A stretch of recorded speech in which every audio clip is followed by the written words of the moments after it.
अब table tool नहीं बनेगी शासकीय सेवकों की सर्विस बुक। अब भौतिक रूप से सर्विस बुक देने के चलन पर लगेगी रोक। किसी भी शासकीय सेवक के वेतन निर्धारण के लिए उसके सर्विस बुक यानी सेवा पुस्तिका की जरूरत पड़ती है। वित्त विभाग में जो नई व्यवस्था IFMIS लागू की गई है उसके तहत ये जरूरी है, लेकिन अब ये सर्विस बुक शासकीय सेवकों के वेतन निर्धारण के लिए एक अफसर से दूसरे अफसरों के टेबल नहीं भटकेगी। सर्विस बुक के टेबल टूल बनने के चलन पर अब पूरी तरह रोक लगने जा रही है। वित्त विभाग ने इस संबंध में नई व्यवस्था तय कर दी है, जिसके तहत सर्विस बुक को वेतन निर्धारण के लिए भौतिक रूप से पेश करना अनिवार्य नहीं होगा। इसके लिए जो नई व्यवस्था तय की गई है उसके तहत इसे अब ऑनलाइन ही देना होगा। इससे प्रदेश के शासकीय सेवकों को बड़ी राहत मिल गई है। दरअसल वेतन निर्धारण के लिए सर्विस बुक एक टेबल से दूसरे टेबल पर अफसरों के पास चक्कर लगाते रहती है। कई बार तो अफसरों की लापरवाही और उदासीनता का खामियाजा कर्मचारियों को भुगतना पड़ता है। नतीजा ये होता है कि समय पर वेतन कर निर्धारण ही नहीं हो पाता। ऐसे में वेतन निर्धारण के लिए शासकीय सेवकों को सरोकार रखने वाले अफसरों के पास याचना भी करना पड़ता है और कई बार तो मामला अघोषित लेन देन तक भी पहुंचता है। इसी चलन को देखते हुए ही वित्त विभाग ने नई व्यवस्था लागू की है, जिसे अब पूरे प्रदेश में लागू कर दिया गया है।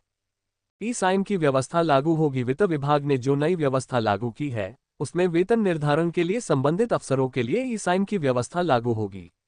मौजूदा समय में जितने प्रकरण संभागों में होंगे उनमें संयुक्त संचालक ई-साइन करेंगे और फिर उसके बाद कार्यालय प्रमुख की जिम्मेदारी होगी कि वही साइन के बाद प्रकरण को डाउनलोड कर उस पर भौतिक रूप से हस्ताक्षर करेंगे और फिर संबंधित शासकीय सेवक की सर्विस बुक पर चस्पा करेंगे। समय पर नहीं भेजा जाता सर्विस बुक। आयुक्त कोष एवं लेखा ने इस संबंध में जो नई प्रक्रिया तय करते हुए पत्र लिखा है उसके मुताबिक वेतन निर्धारण के लिए वित्त विभाग द्वारा मंगाई जाने वाली सर्विस बुक को संबंधित कार्यालय प्रमुख द्वारा आमतौर पर संयुक्त संचालक कोष एवं लेखा को समय पर नहीं भेजा जाता है।